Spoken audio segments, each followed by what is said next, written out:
Hello, bachcho. Let's see this question. The question says that A and B appear for an interview for two vacancies in the same post. The probability of A selection is 1 by 6, and the and that of B selection is 1 by 4. Find the probability that only one of them gets selected. तो चलिए solve करते हैं। Question में दिया है दो candidate हैं और दो वैकेंसीज के लिए वो इंटरव्यू देने जाते हैं, और उसमें ए के सिलेक्शन की प्रोबेबिलिटी दे रखी है और बी के सिलेक्शन की प्रोबेबिलिटी भी दे रखी है, और हमें ज्ञात करना है, हमें फाइंड करना है कि उनमें से कोई एक सेलेक्ट हो जाए, उनमें से कोई एक, ओनली वन ऑफ देम। तो इसमें की कॉन्सेप्ट क्या होगा? की कॉन्सेप्ट, देखो बच्चों, अगर कोई दो इवेंट है ना, ए एंड बी, और वो दोनों इंडिपेंडेंट हैं, तो उसके लिए एक फॉर्मूला होता है। If, what is that formula? If event A and B are independent,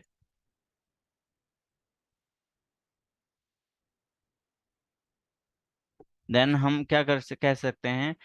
probability of A intersection B किसके इक्वल होता है? Probability of A into probability of B. तो यहाँ पर ए और बी क्या है?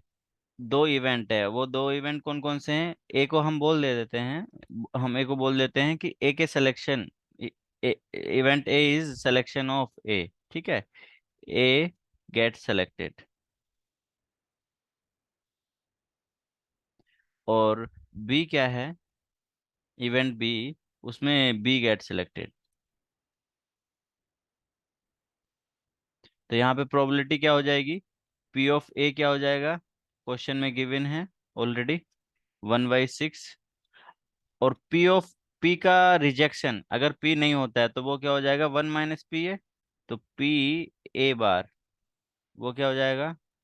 1 - 1/6, दैट इज 5/6।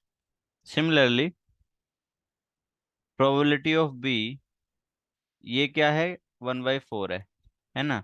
तो बी का रिजेक्शन की प्रोबेबिलिटी क्या हो जाएगी? बी के रिजेक्शन की प्रोबेबिलिटी हो जाएगी 1 - सिलेक्शन की प्रोबेबिलिटी, 1 - 1/4, और that is coming out to be 3/4। अब देखो हमें क्या निकालना है। क्वेश्चन में दिया कि इनमें से कोई एक सेलेक्ट होना चाहिए। तो रिक्वायर्ड प्रोबेबिलिटी क्या होगा?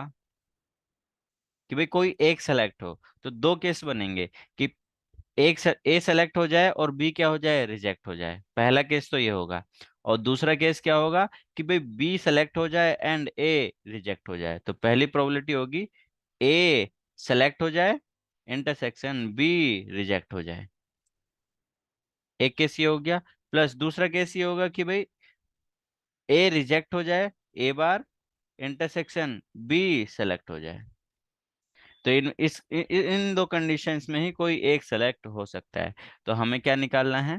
P A intersection B bar and P A intersection B, A A bar intersection B. अब देखो A and B independent event है, तो ए बार बी बार भी इंडिपेंडेंट होगा। तो इसको हम लिख सकते हैं P A into P B bar, plus P A bar into P B.